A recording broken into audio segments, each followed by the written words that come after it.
Sir, अगर हम पूरी इस बात को कंक्लूड करें जी और राजस्थान में कोशिश कर रहे असदुद्दीन ओवैसी का जिक्र नहीं कर रहे, जी जी जी जी बिल्कुल। तो क्या सर आप सोचते हैं AIMIM? देखिए वो उनके आने से हलचल तो जरूर बनी है। जी उनके साथ जितनी भी मेरी बातचीत हुई है, जितना मैंने उनको मिला है, क्योंकि ये भी कहा जाता मुझे लगता है कि वो समंदर में एक ऐसी लहर लेके आते हैं कि बड़ी जहाज के डेक पे खड़े लोग उस रेलिंग को कस के पकड़ते हैं, गिर नहीं जाएं। तो देखिए, जितनी मेरी असदुद्दीन ओवैसी से बात हुई या मुलाकात हुई, उनका एक बहुत क्लियर सी बात थी। उनका कहना था कि जब कोई दूसरा कास्ट अपनी कास्ट के वोट मांगता है, हनुमान का उन्होंने उदाहरण दिया कि मैं उनसे पार्लियामेंट में मिलता हूँ, तो वो एक कास्ट को ही तो लीड करते हैं। तो जब मैं अपनी कास्ट और कम्युनिटी का वोट मांगने जाता हूँ तो मेरे पे अटैक क्यों होता है? उनकी जितनी इंटरेक्शन देखी, आप ये देखिए, वो हमेशा माइनॉरिटी को बात करते हैं। राजस्थान को लेकर बहुत ओपनली कह चुके हैं, कई बार कह चुके हैं कि मैं मुस्लिम्स के बियॉन्ड भी जाऊंगा अगर मुझे राइट कैंडिडेट मिला। उधर मेघवाल का जिक्र किया उन्होंने बाड़मेर में। बिल्कुल उन्होंने किया, मुस्लिम और के अगेंस्ट, अमीन खान के अगेंस्ट मोर्चा खोल दिया। बिल्कुल खोला।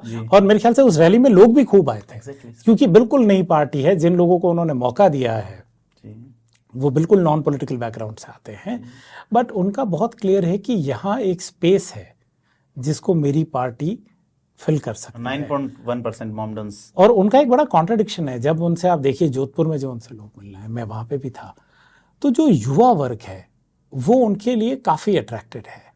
वो बात बहुत सीजन तरीके से करते हैं, जो उनका परसेप्शन है उसके अलावा वो युवाओं को सुनते हैं। तो जोधपुर में मुझे एक जने ने बड़ी कमाल बात कही। जब वो जोधपुर में दंगे हुए तो मैं वापस गया वहाँ, तो जो एक ड्राइवर मिला मुझे, उस दिन के लिए ड्राइव कर रहा था ओला में, वो वहीं का निवासी था, मुसलमान था लड़का। तो मैंने पूछा तो उसने बाकी बताई। उसने कहा जोधपुर में कभी वह को नहीं सा 12 लोग लाख था, थोड़ा एक जगह का आया, दूसरा जगह का आया, पर माहौल खराब कर गया। मतलब इन द सेंस कि जोधपुर में ऐसा होता नहीं है। पहली बार ऐसा मारवाड़ में खास करके। मैंने पूछा आप इसका क्या देखते हैं, कौन कौन पॉलिटिशियन है, तो उन्होंने कहा सरकार से कुछ लोग आए, और वो लोग आए जिनको हम जोधपुर में जानते भी नहीं है, पहचानते भी नहीं है, सुनते भी नहीं है। कोई बड़ा मुस्लिम लीडर भी नहीं आया, मुख्यमंत्री भी उस दिन नहीं आए।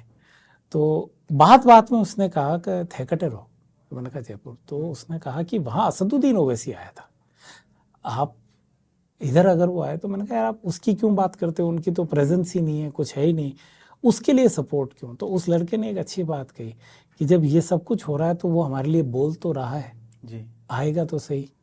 इस पोलराइज स्पेस में अगर हमारे लिए कोई आवाज़ ही नहीं उठाता, सबको हमारे वोट चाहिए पर हमारी वॉइस कोई नहीं बनता जी, तो उसका एक फैक्टर है। हाँ, और यहाँ पे उसको आने से एक हलचल ज़रूर होती है कि जिन जिन एरियाज़ में मुस्लिम वोट्स हैं वहाँ के लीडर बिल्कुल एक्शन मोड में आ जाते हैं, बिल्कुल आ जाते हैं।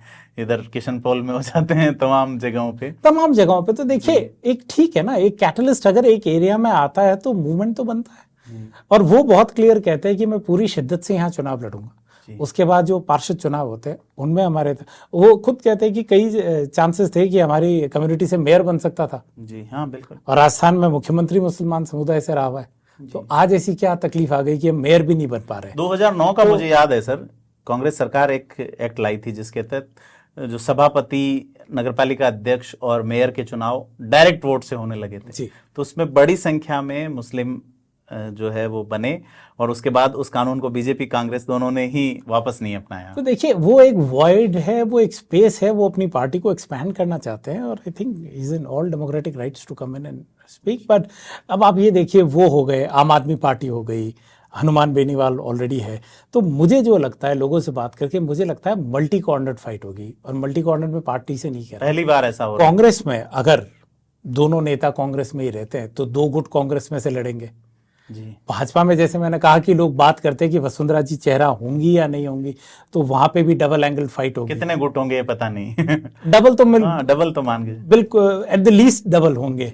और उसके बाद ये सारे फ्रेंच प्लेयर्स, तो पहली बार आम आदमी पार्टी भी नेशनल के तौर पे पहली बार, बिल्कुल नेशनल के तौर पे आएगी। और मुझे लगता है चूंकि उनके पास अब 2 राज्यों में सरकारें हैं, एक पार्टी का देश की तीसरी सबसे बड़ी पार्टी है, तो देखा जिस मेन स्ट्रीम पार्टी में टिकट नहीं मिल रहा तो वो उसके सिंबल पे फाइट करना चाहेगा, जैसे पिछली बार हनुमान बेनीवाल के साथ हुआ था। बिल्कुल, ईवीएम में नाम ऊपर आता है सर, नेशनल पार्टी में हर जगह आप एजेंट बिठा सकते हो। और मैं आपको एक और बताता हूँ, मैं हनुमानगढ़ गंगानगर जाके आया, वहां उस पार्टी के लिए बहुत स्पेस है, आम आदमी पार्टी। बिल्कुल, लोग बात करते हैं, मुझे अचंभा नहीं होगा अगर वो वहां से अपना खाता खोले, आम आदमी पार्टी। बिल्कुल। आम आदमी पार्टी ने हमेशा बदलाव, हनुमानगढ़ गंगानगर तो कभी कम्युनिस्ट को जिताता रहा है, पवन दुग्गल रहे हैं वहां बिल्कुल से, वो धारा के विपरीत रहने वाले हैं। बिल्कुल लोग अलग तरीके, पंजाब मूड के लोग हैं। आपको हिस्ट्री का मैं थोड़ा सा सर बता दूं कि जब गंग नहर आई थी आज से 100 साल पहले, करीब 1927 में, तो करीब 52 गांव बीकानेर रियासत के, जो खास करके भाटी राजपूतों के गांव थे, वो हरियाणा में दिए गए। और पंजाब से गंगानगर वाला पूरा इलाका जो है, ये पंजाब, उस समय हरियाणा नहीं था, पंजाब में दिए गए, और पंजाब से इन गांवों को लिया गया। तो मूड पूरा पंजाब वाला है। हाँ, क्योंकि यहाँ के लोगों को नहर से खेती करनी नहीं आती थी।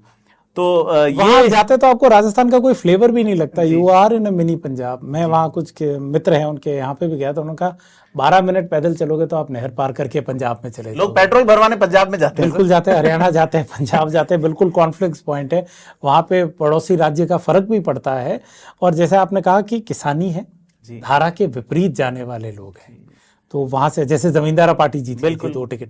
बिल्कुल, सोना देवी और एक और कैंडिडेट थी, उनकी कामिनी जिंदल जी। तो देखिए जिस तरह की वो जगह है, वहां से वो खाता खोल सकते हैं। फिर आप अगर जाएं तो बीटीपी एक स्ट्रॉन्ग फेस है बांसवाड़ा वाले साइड साउथ में, तो उधर उनका एक इन्फ्लुएंस आएगा। तो मल्टी कॉर्नर बहुत इंटरेस्टिंग, मतलब वरना हमारा यहाँ का इलेक्शन बहुत फीका होता था, 2 पार्टियां।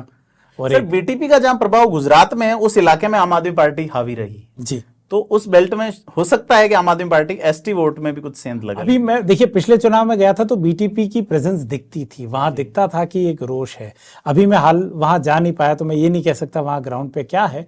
अब बीटीपी में भी वहां 2 फैक्शन हो गए जी, बट वो कितने भी फैक्शन हो, वो इन 2 मेन स्ट्रीम पार्टीज के लिए चैलेंजिंग स्पेस रहेगी।